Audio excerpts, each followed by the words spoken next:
The Battle of Red Mountain and the Rise and Fall of the Tribunal.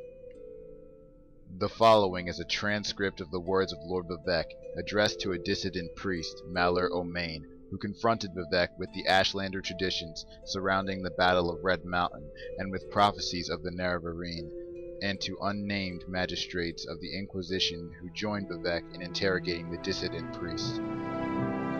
Who can clearly recall the events of the distant past? But you have asked me to tell you in my own words the events surrounding the Battle of Red Mountain, the birth of the Tribunal, and the prophecies of a Nerevar reborn. Here is what I can tell you. When the Chimer first abandoned the herds and tents of their nomadic ancestors and built the first great houses, we loved the Daedra and worshipped them as gods. But our brethren the Dwemer scorned the Daedra and mocked our foolish rituals, and preferred instead their gods of reason and logic. So the Chimer and Dwemer were always at a bitter war, until the Nords came and invaded Resident. Only then did the Chimer and Dwemer put away their strife and join together to cast out the invaders. Once the Nords were driven out, General Nerevar of the Chimer and General Dumak of the Dwemer, who had to come to love and respect one another, resolved to make peace between their peoples. In this time I was but a junior counselor of Nerevar, and Nerevar's queen, Amalexia, and his other favorite counselor, Sotha Sil, always doubted such peace might long survive, given the disputes by Chimer and Dwemer. But by negotiation and compromise, Nerevar and Dumak somehow managed to preserve a fragile peace. But when Dagoth Lord of House Dagoth, and trusted as a friend by both Nerevar and the Dwemer, brought us proof that High Engineer Kagranak of the Dwemer had discovered the heart of Lorkin, and that he had learned how to tap into its powers and was building a new god, a mockery of Chimer faith and a fearsome weapon, we all urged Nerevar to make war on the dwarves and to destroy this threat to Chimer beliefs and security. Nerevar was troubled. He went to Dumak and asked if what Dagoth said was true, but Kagranak took great offense and asked whom Nerevar thought he was, that he might presume to judge the affairs of the Dwemer. Nerevar was further troubled and made pilgrimage to Halamayan, the sacred temple of Azura, and Azura confirmed that all that Dagoth said was indeed true, and that the creation of a new god of the Dwemer should be prevented at all costs. When Nerevar came back and told us what the goddess had said, we felt our judgment was confirmed, and again counseled him to war, chiding Nerevar for his naive trust and friendship, and reminding Nerevar of his duty to protect the faith and security of the Chimer against the impiety and dangerous ambitions of the Dwemer. Then Nerevar went back to Vardenfell one last time, hoping that negotiations and compromise might once again preserve the peace. But this time the friends Nerevar and Dumak quarreled bitterly, and as a result, the Chimer and Dwemer went to war. The Dwemer were well defended by their fortress at Red Mountain, but Nerevar's cunning drew most of Dumak's armies out into the field and pinned them there, while Nerevar, Dagoth and a small group of companions could make their way into the Heart Chamber by secret means. There, Nerevar the Chimer King met Dumak the Dwarf King. They both collapsed from previous wounds and draining magics. With Dumak fallen and threatened by Dagoth and others, Kagranak turned his tools upon the heart, and Nerevar said he saw Kagranak and all his Dwemer companions at once disappear from the world. In this instant, Dwemer everywhere disappeared without a trace. But Kagranak's tools remained, and Dagoth seized them as he carried them to Nerevar, saying, "That fool Kagranak has destroyed his own people with these things. We should destroy them right away, lest they fall into the wrong hands."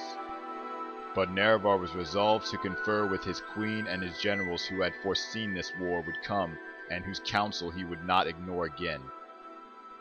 "I will ask the Tribunal what we should do with them, for they have the wisdom in the past that I had not. Stay here, loyal Dagoth until I return." So Nerevar told Dagoth to protect the tools in the Heart Chamber until he returned. Then Nerevar was carried to us where we waited on the slopes of Red Mountain, and he told us all that had transpired under Red Mountain. What Nerevar had said was the Dwemer had used special tools to turn their people into immortals, and the heart of Lorkin held wondrous powers. Only later did we hear from the others present that Dagoth had thought the Dwemer destroyed, not made immortal. and no one knows for sure what really happened there.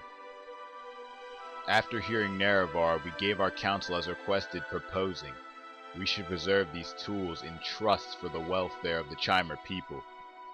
And who knows, perhaps the Dwemer are not gone forever, but merely transported to some distant realm, from which they may someday return to threaten our security once again.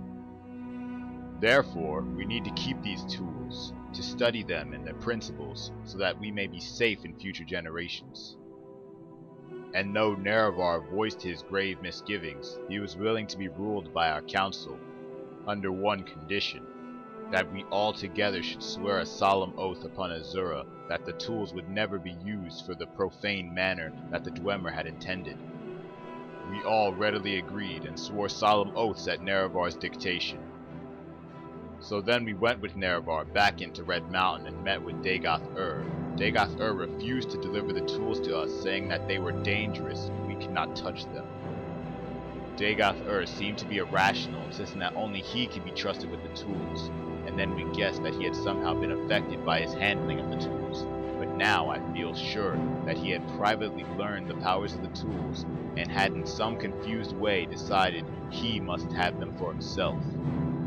Then Nerevar and our guard resorted to force to secure the tools. Somehow Dagoth-Ur and his retainers escaped, but we gained the tools and delivered them to Sotha-Sil for study and safekeeping. For some years we kept the oaths we swore to Azor with Nerevar, but during that time in secret, Sotha-Sil must have studied the tools and divined their mysteries. And at last he came to us the vision of a new world of peace, with justice and honor for nobles, and health and prosperity for the commoners, with the Tribunal as immortal patrons and guides.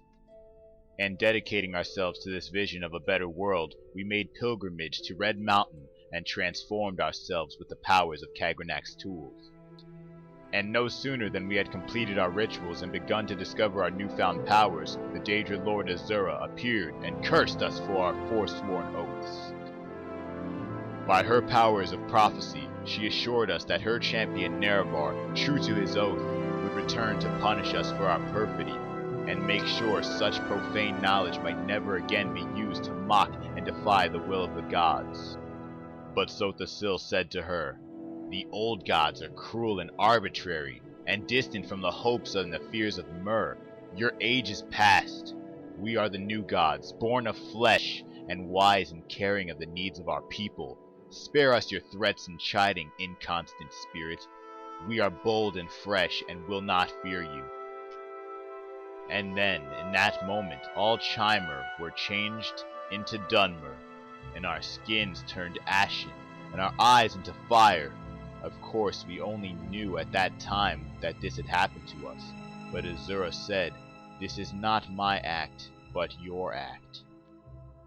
You have chosen your fate, and the fate of your people, and all the Dunmer shall share your fate, from now to the end of time. You think yourselves gods, but you are blind, and all is darkness."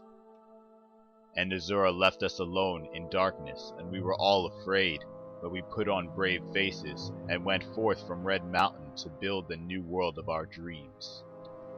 And the new world we shaped was glorious and generous, and the worship of the Dunmer fervent and grateful. The Dunmer were at first afraid of the new faces, but Sotha-Sil spoke to them, saying that this was not a curse, but a blessing, a sign of their changed natures, and a sign of the special favor they might enjoy as new Myrrh.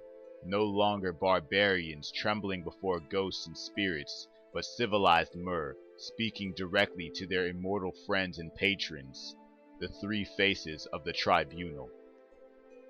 And we were all inspired by Sotha-Sil's speech and vision, and took heart, and over time we crafted the customs and inquisitions of a just and honorable society, and the land of resident new millennia of peace, equity, and prosperity, unknown to other savage races. But beneath Red Mountain, Dagoth-Ur had survived, and even as the light of our bold new world shined even more brightly beneath the Red Mountain, the darkness gathered, a darkness that was close kin to the bright light that Sotha-Sil has coaxed from the heart of Lorkhan with the tools of Kagranak. And the darkness grew, We fought it, and crafted walls to confine it, but we never could destroy it, for the source of the darkness was the same source as the source of our own divine inspiration. And in the latter days of Morrowind, reduced to a subjugated province of a Western Empire, as the glory of the temple fades and the dark tide rises from Red Mountain, we are reminded of Azura and her promised champion's return. We have waited, blind in darkness, mere shadows, drained of our ardent vision, in shame of our folly, in fear of our judgment, and in hope of our deliverance.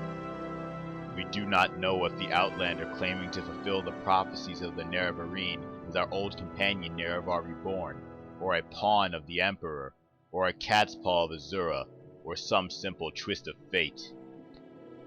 But we insist you adhere to temple doctrine and conform the strictures dividing the Hieroglypha from the Apocrypha, and that you not speak that which must not be spoken openly.